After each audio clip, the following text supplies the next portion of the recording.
Anthony Adebayo. With you there, but if you're a coach, do you take that chance? Yes. You can reach us at the Off the Record Show at gmail.com. Anthony Adebayo and the most accurate sports coverage. Scotty B's Fantasy 5. We're different from any other sport. His sophomore year. Comes back and says, you know what? And your boy, Scotty B.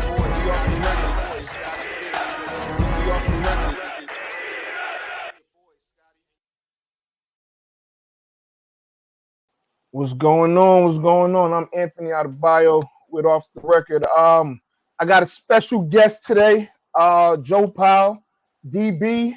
You want to go by? You want DB or corner? How you want to classify it? You can put it as a DB. All right, DB for the Arlington Renegades of the UFL. What's going on, man? What's up, brother? I appreciate you having me, man. Definitely. So, we go back a little bit. We never really, we've been combatants kind of sort of from years ago. We was talking about it a little earlier. And you have one hell of a story, man. I want to tell you before we even get into the interview that one, I'm proud of you, from how you started and me seeing I didn't even know you was as young as you were. But how you started to where you are now, man. I want to tell you, not only am I proud of you, you got a whole bunch of guys, from our world, the football world, that's definitely proud of everything that you got going on.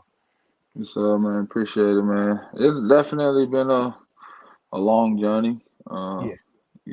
Thankful for every opportunity I've had. All the ups and downs. I mean, the downs is what grow you to be a better man, a better person. I mean, not just on the field, but off the field also. So, I mean, I don't have no regrets. I mean, I still have a chip on my shoulder because I don't feel like I'm as respected as I should be with my play style. But, man, again, man, I have no regrets, man. I just take it day by day and keep pushing forward.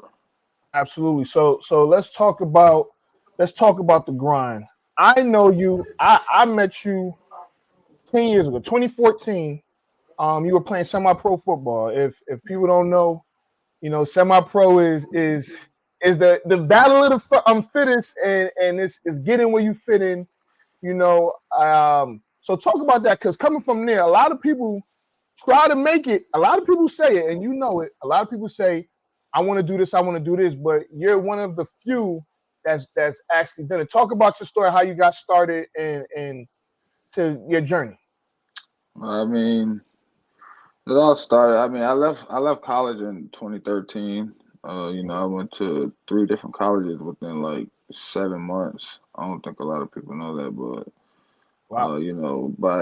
By the time I got to my 3rd college, financial aid ran out, so it was no more school for me. So, right. I was up in Globe Tech. It was in New York, and my parents had moved to New Jersey to try to be closer to where I am. Just for parent reasons. And I was staying there for a little bit, 2013, and 2014 we ended up moving back to Virginia. So, I didn't even think about playing semi-pro. I was trying to get back into college, trying to get back into school, because, I mean, that's what my mother wanted me to do. And, I mean, I felt like that was my only way of getting back into football. But, I had a couple of friends, a couple of homeboys that just told me to come to a game. And I'm like, am I going to play, or, like, what's the situation? And I ended up playing. Like, I think we played at Virginia Sportsplex. I can't remember who. Is it Dre Bly? No, my first game was at the Virginia Sportsplex. I think it was against the Raiders or something. I can't remember. But I think, it was like a lot of guys, we was all running late. And I ended up starting because a lot of guys was late. And then absolutely, it was like 10 people running out on the field, and dude was about to go score, and I just smoked them on the sideline. And then ever since then, it was like, all right, this is my way of getting back into football, so I'm going to just keep playing. Absolutely. So you know, again, your journey is pretty entertaining. So you played arena. Yeah. You played arena.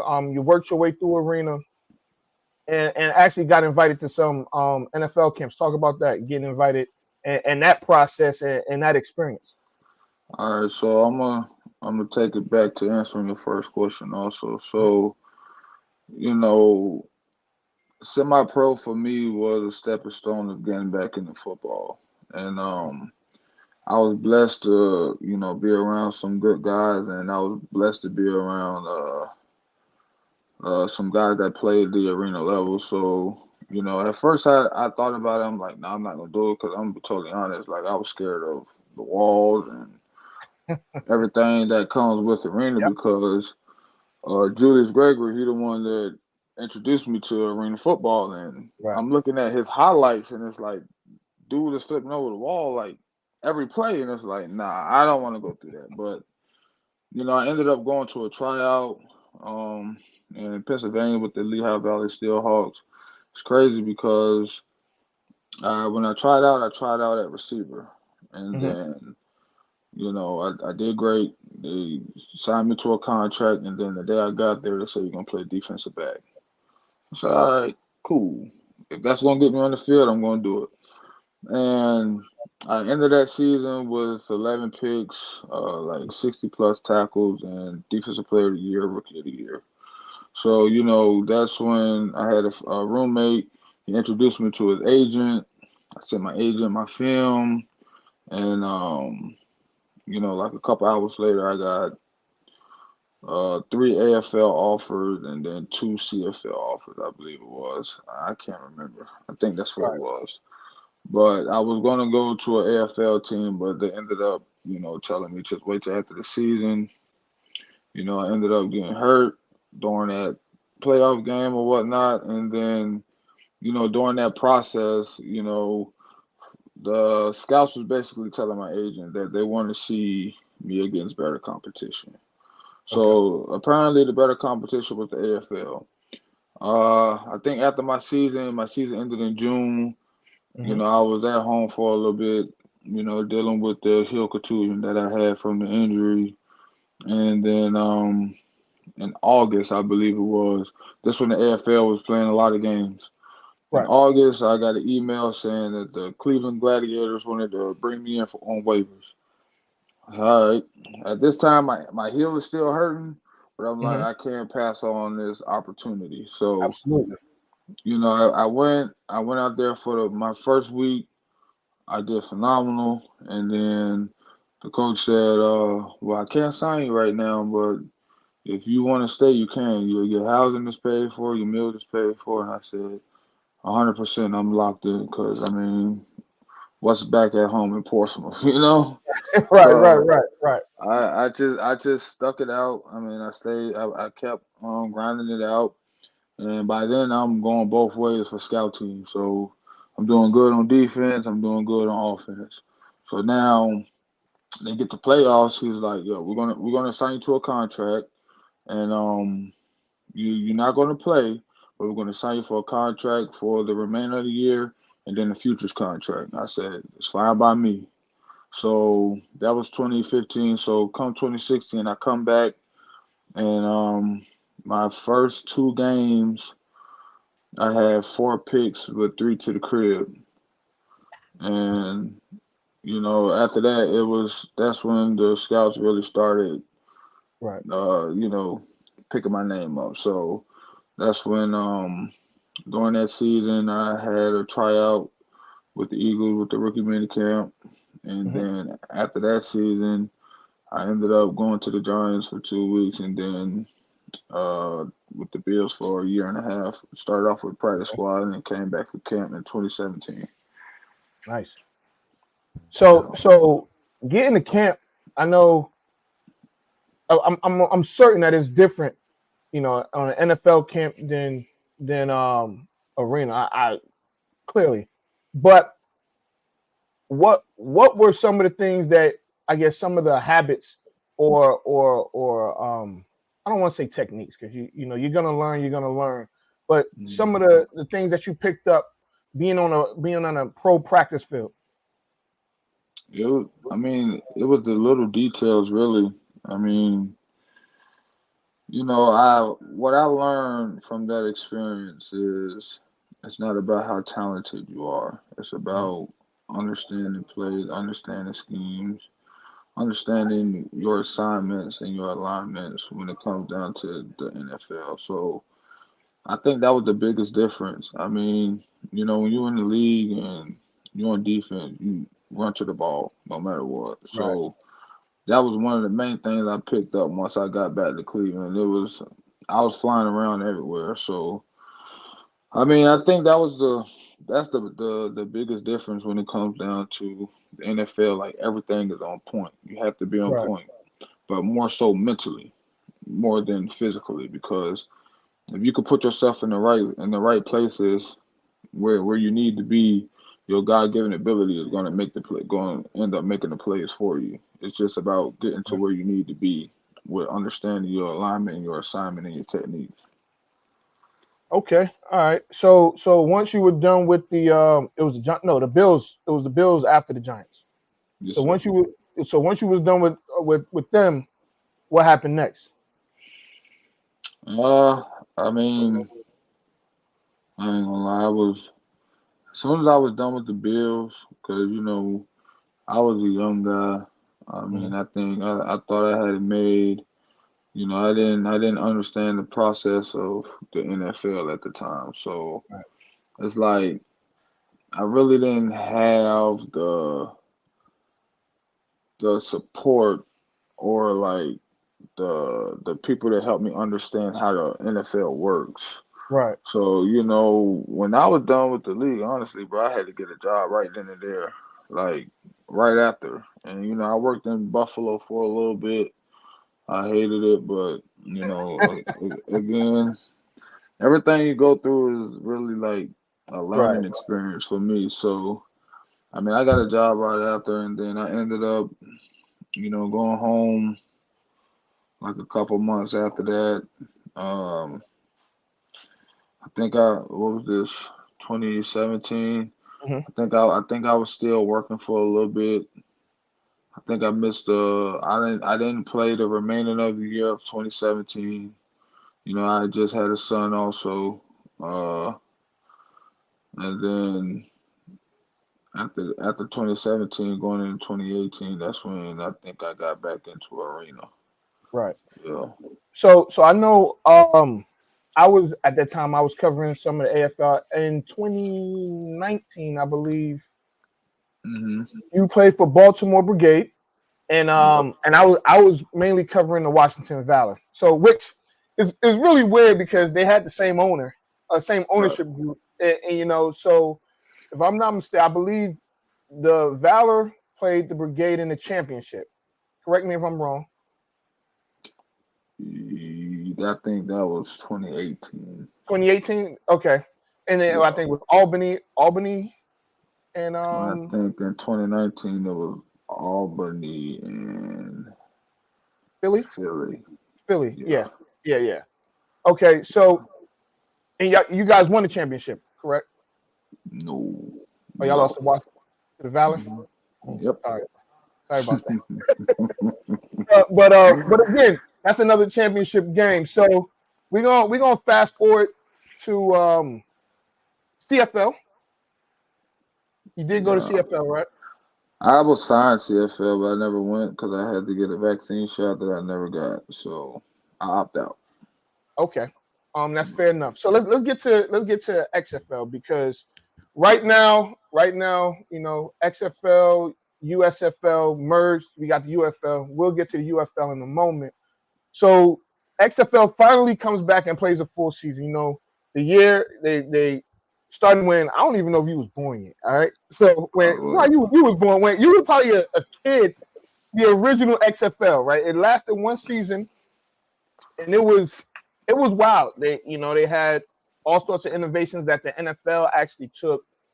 They came back for COVID, the COVID year, but Yep. unfortunately the season got cut short. So it Yep. finally came back in last year, 23. Yeah, Hmm. 23. it came back, and you were signed to the Arlington Renegades, where you are right now. Yeah. So you played a full season. We'll talk about the playoffs and everything after that.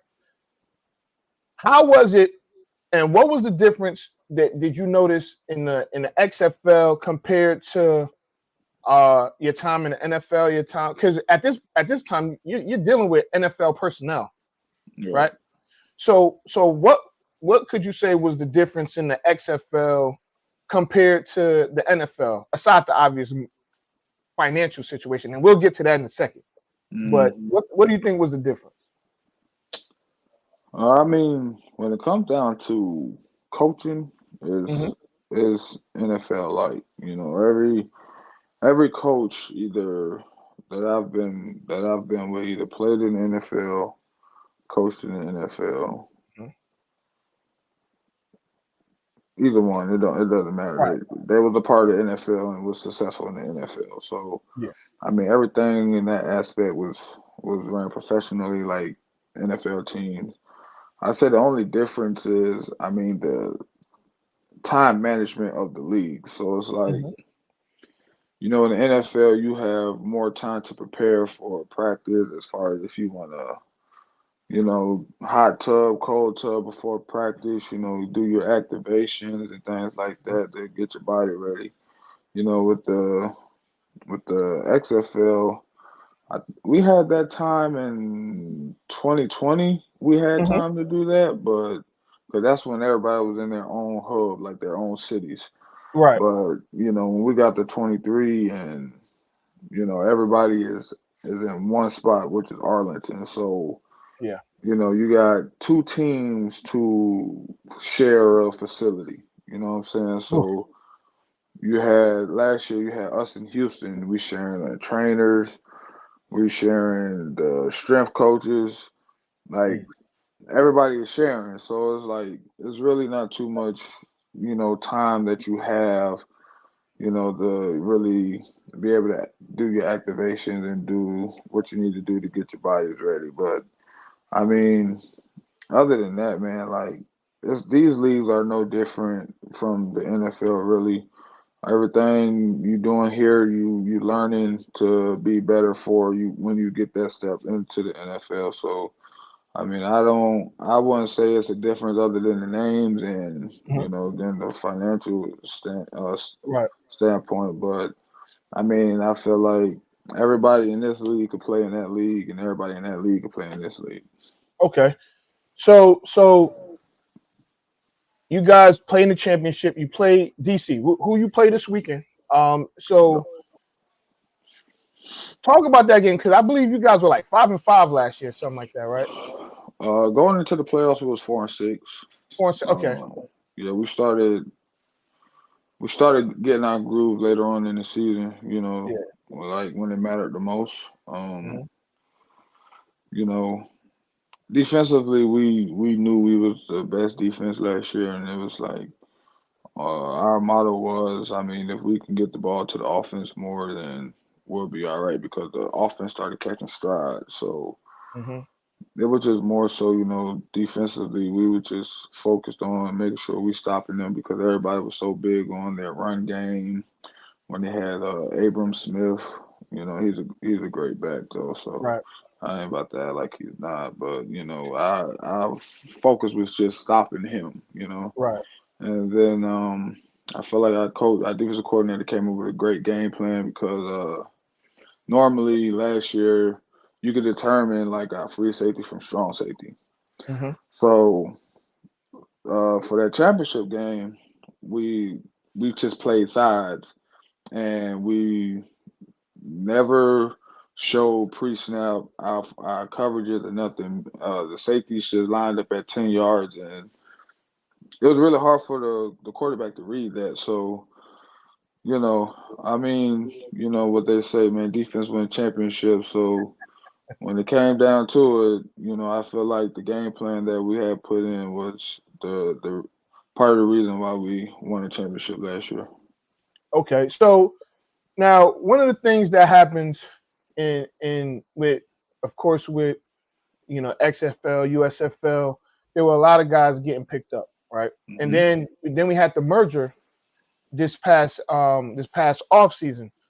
Right. So like right now, you guys, Arlington and DC were in the championship last year in the XFL, and both teams seem to struggle a little bit. Right. Do you think that's partly because of the guys that got called up to the NFL, and trying to replace them, or what do you, or was it because it was two combined leagues, so it was a little different? What do you think is the reason for the change of seasons? I'm gonna just speak for us. Mhm. I got here week 5, and Right. this might sound crazy to a lot of people that don't understand, but in my opinion, we are the best sorriest team in this league, if that makes sense. Like for real though. I Like got you. if you look at all our losses, there was less than 6 points, other than probably 2 games. Right. And I think 3 games came off a game-winning field goal. Mm-hmm.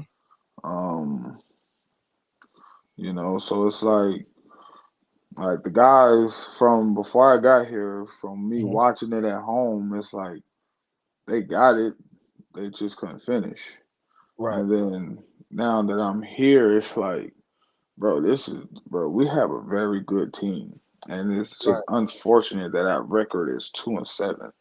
But in my opinion, if you ask any team in this league, probably other than Birmingham, because they probably feeling themselves right now because they playing so great. If Yeah. you ask any team in this league, they will say like Arlington is probably one of the best teams in this league. It's just they had some unfortunate situations, and Right. towards the end of the game.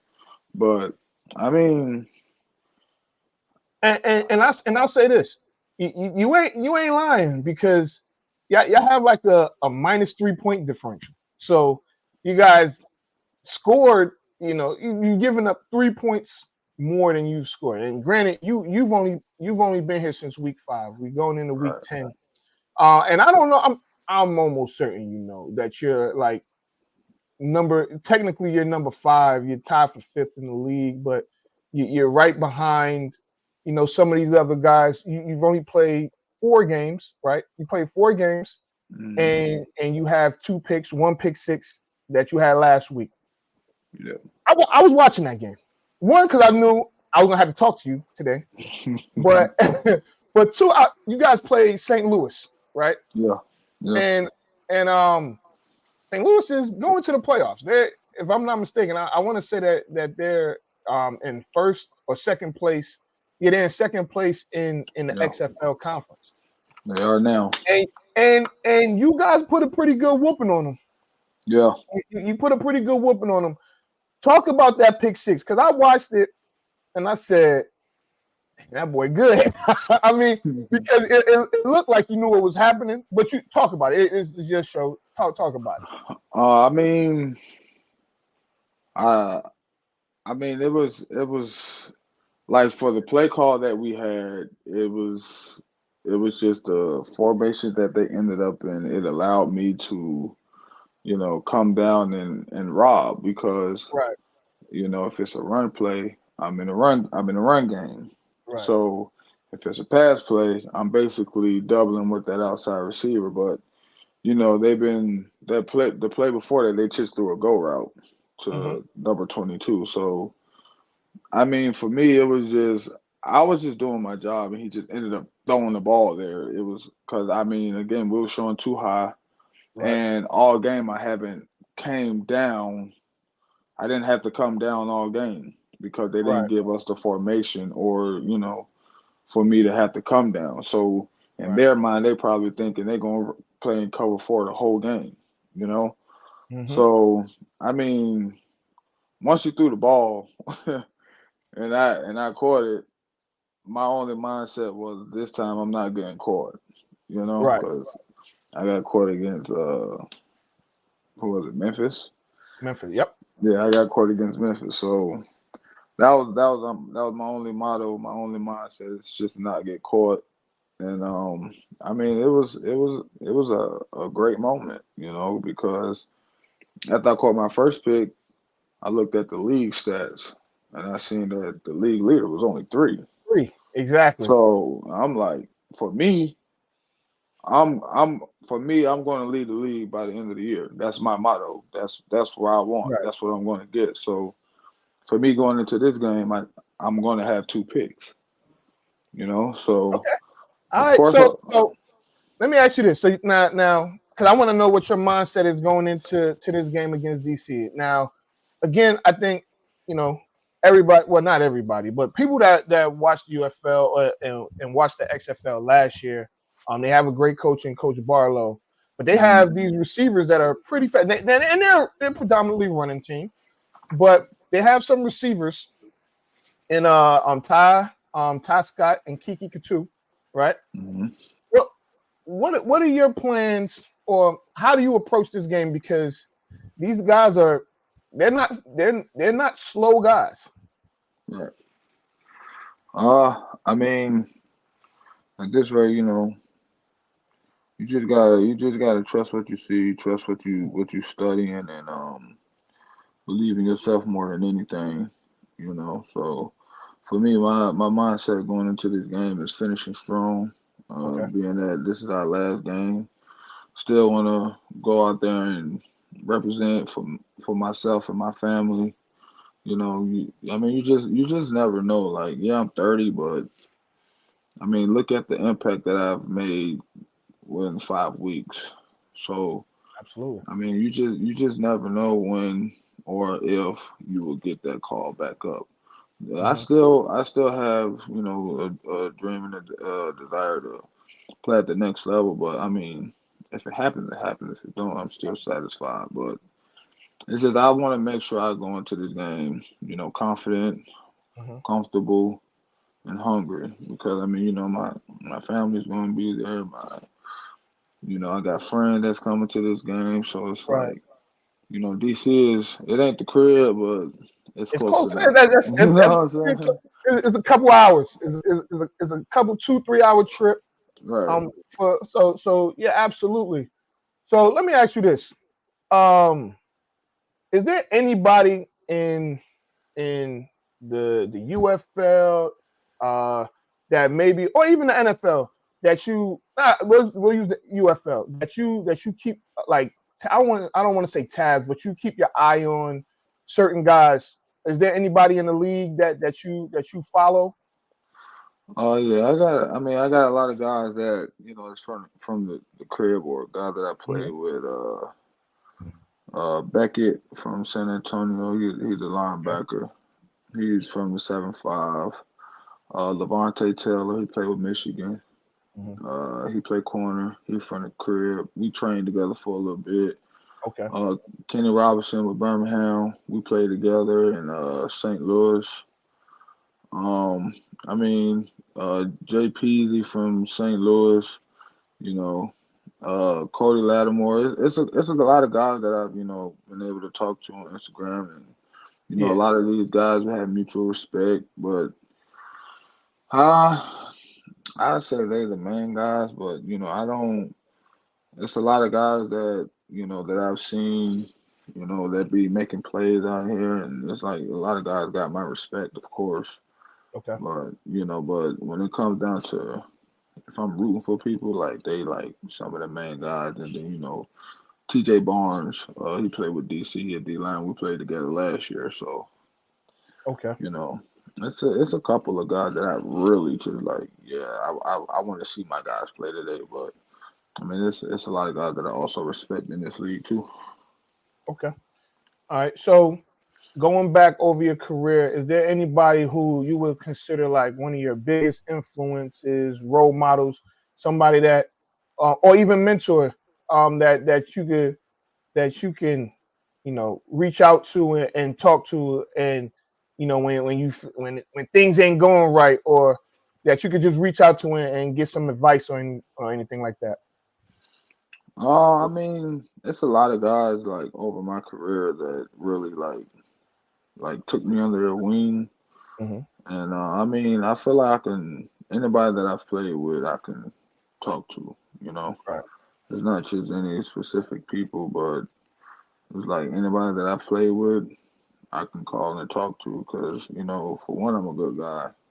Mhm. For two, I'm a genuine person, and the same way God give me the game, I gave God the game. So Right.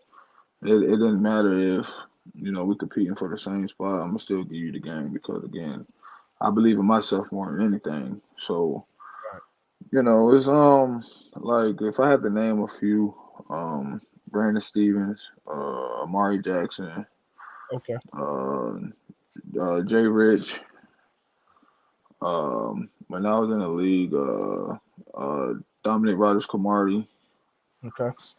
uh, Jordan Poyer for a little bit, uh, you know, my brother, Trevon Reed.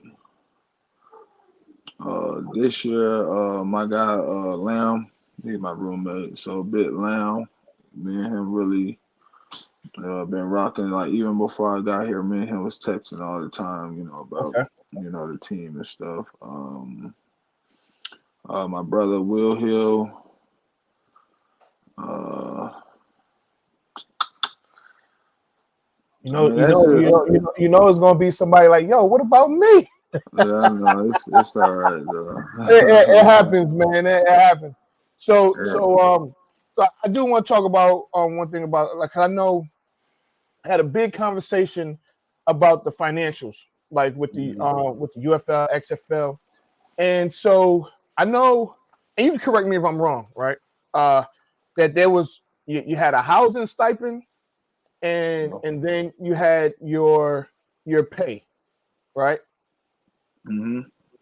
Do is it is there anything because I know that it may not be a substantial amount of money. Are there any guys or yourself that may have to like work outside of playing? Nah. Okay. Nah, not that I know of. I mean, if it wasn't the summertime, I'd be out here door dashing, but DoorDash don't be hitting like it was last year because last year we was here like early in the season, so it was still Okay. cold. We were still having storms and stuff like that. Mm-hmm. So a lot of people really wasn't out. But now being that it's summertime, it's like DoorDash ain't hitting like it was. And Right. that Right. was one of my biggest things telling my fiance. I'm like, yo, when I get out there, I'm gonna be DoorDashing and da da da. Man, I haven't DoorDashed once since I've been out here, man. I know she gonna get on me when I get home though.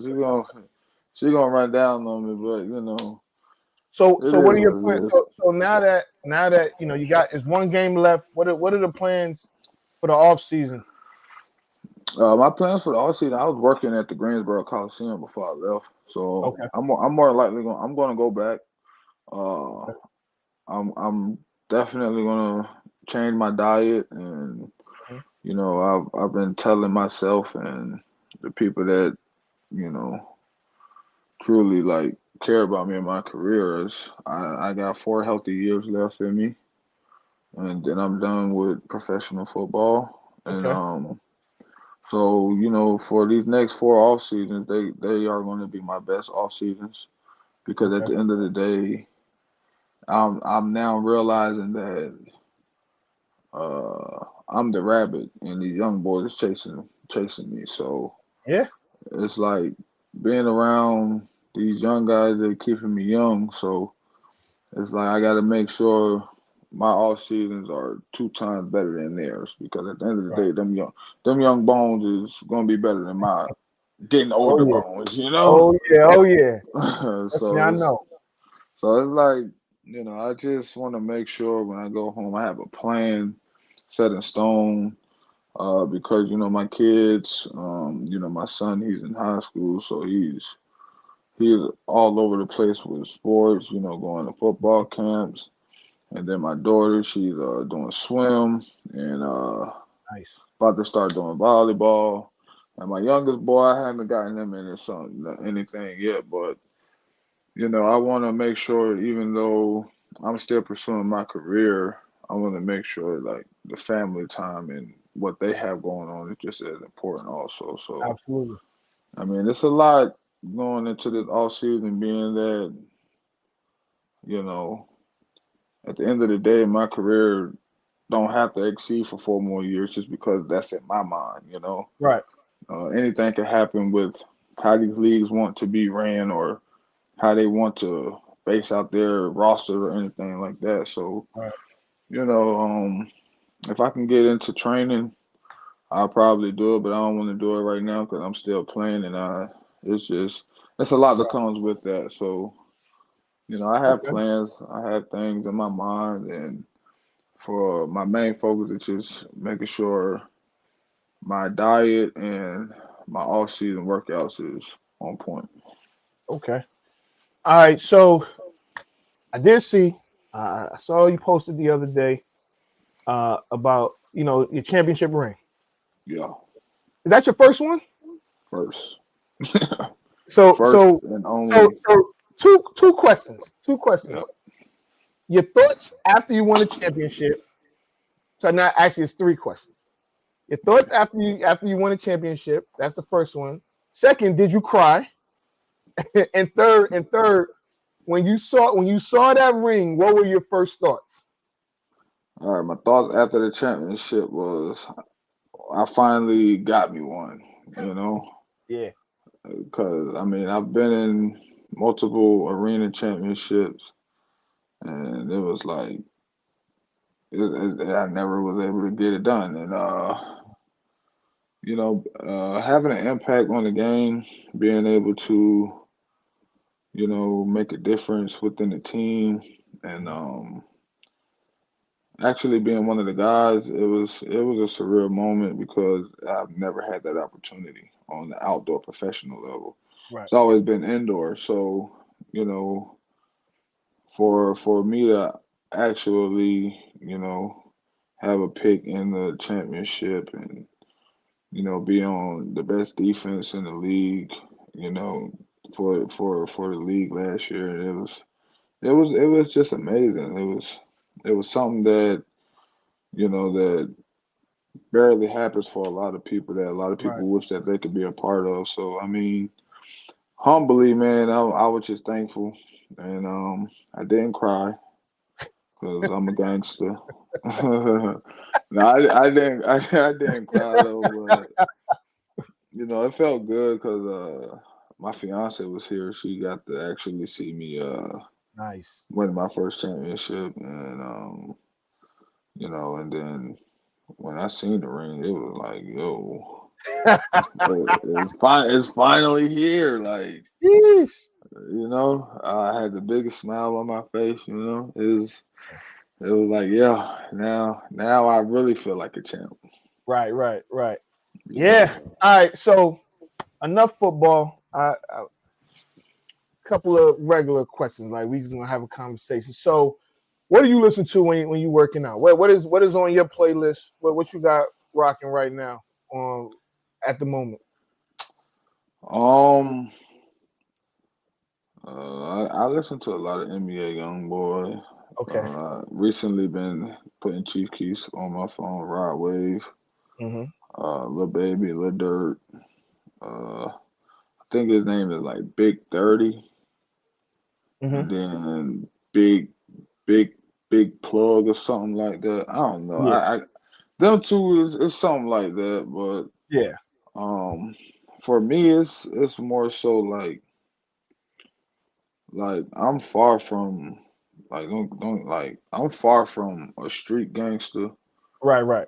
I'm not into the streets or anything like that, but it's like I come from the streets, if that makes Right. sense. You know Makes a what lot of I'm saying? sense. Yeah. So that's what I like to listen to when I'm in that mode, Right. because I mean I beat the odds. Like I could have been one of those guys to fall into the streets because it was right there, like in hands reach. You know what I'm saying? Right. So, like that's what I like to listen to when it's time for me to get in that type of mode. Right. But like, I mean, any other regular day, like I can listen to all types of slow jams. I can I mean, I'm really not a big music guy. It's just, Right. you know, I listen to anything if I can catch the beat. If the beat catch me, I'm a rock with it. It don't matter what type of music it is. If it's a nice beat, I'm a rock to it. Okay. I mean, unless you was under a rock, let's talk Kendrick and Drake. Well, what are your thought? What are your thoughts on this whole? I mean, and it's a few weeks removed from a week of madness, is what I call it. When they was just dropping a whole bunch of things. But what were your thoughts on that? On that I'm whole issue? I'm gonna be honest, like that stuff I don't get into. Like I tried to go and listen to the songs. I Mm-hmm. think I only heard one song, and that was from Kendrick, and I think it's the "They Not Like Us," if Not I'm like not it. Yeah, wrong. yeah. Not like us. That's the last one he put out. Yeah. I think that's the only one I heard between all the songs that they made. So Jeez. yeah, I'm like a cornball when it comes to stuff like that, bro. Like I don't really be into all that because it's like, you know what I mean. So many people be fixated on.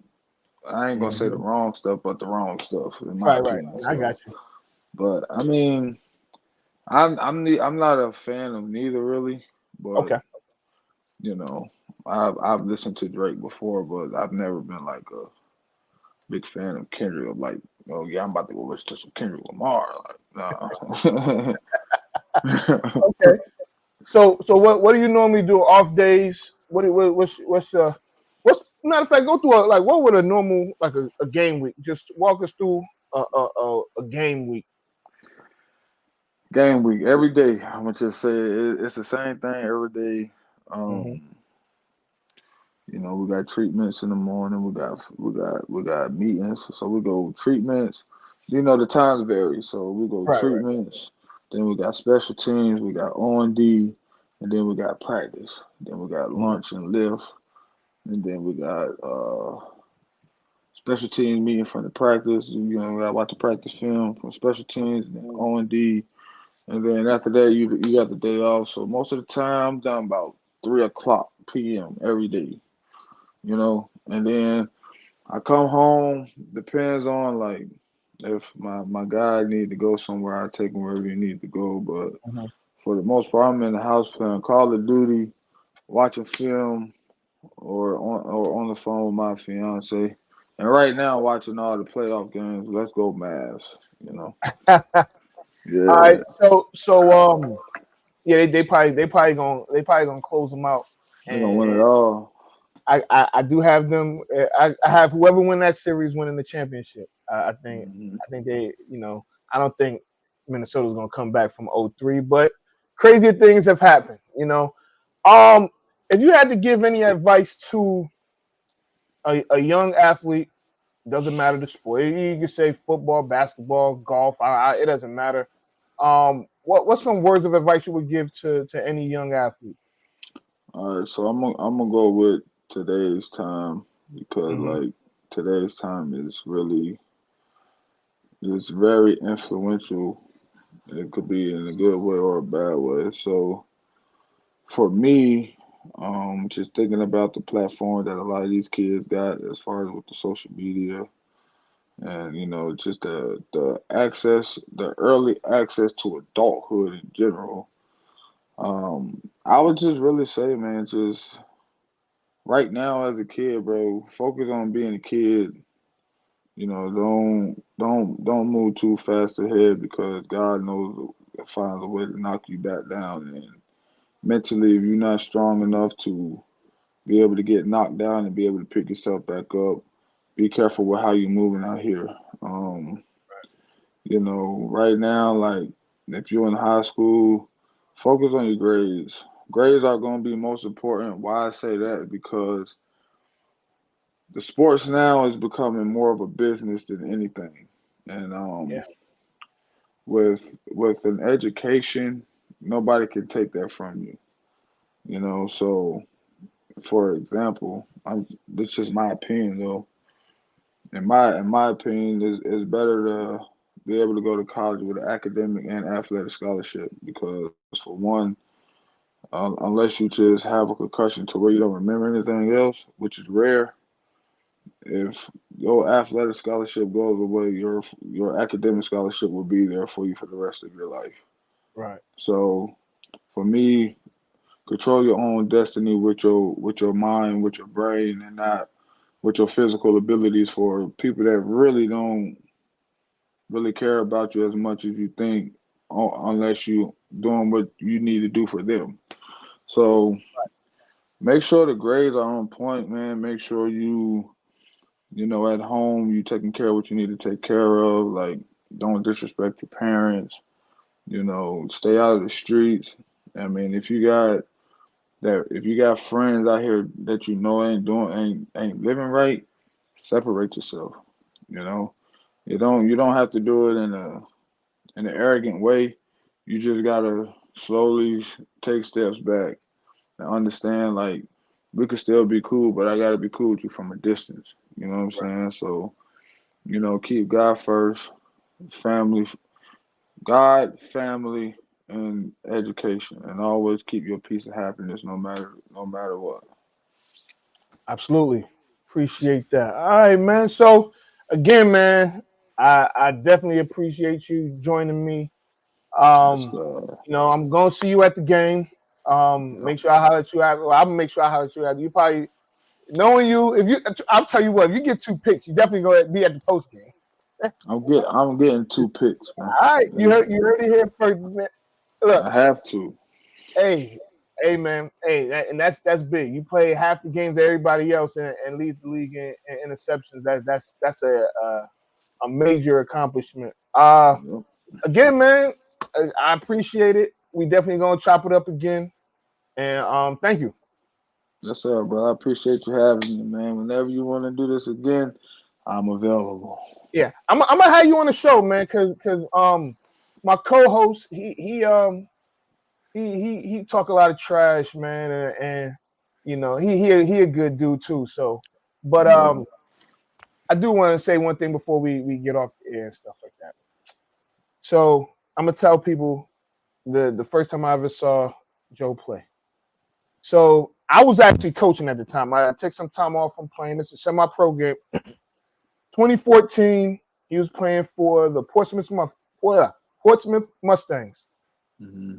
and I was at the time coaching the Gladiators. I forget Rivers. I don't know. It was based out of Richmond.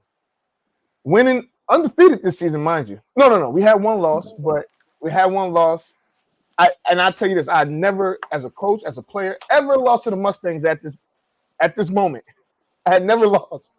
So of course, super confident going into the game. We're winning the game. It's a really close game. I want to say the score is probably like 6-12 or 6-13, something close. And it was about a little under 2 minutes left. Is this little receiver over here on our sideline, and I'm telling the corner to back up. I just had a feeling it was late in the game, and all I know is I see the ball in the air, and I'm watching, and I'm looking, and this man catches the game-winning touchdown. We don't score again, and they go to the championship. Now they didn't win the championship, but they stopped us from winning the championship. I was just like, man, that was the first time I was ever introduced to this kid, and he a grown man now, but at that time he was a kid. This is 10 years ago. He was a kid to me, and I was just like, dang. But nah, man, I've always been keeping tabs on you or checking to see what you had going on, man. And again, like I said earlier, definitely proud of everything that you've accomplished, man. And I'm wishing you the very, very best. I appreciate it, brother. Much love. Definitely. Same here, man. All right, man. You take it easy. All right, brother. Same, man. All right. Sunday, I'm gonna holler at you. Yes, sir. I see y'all though.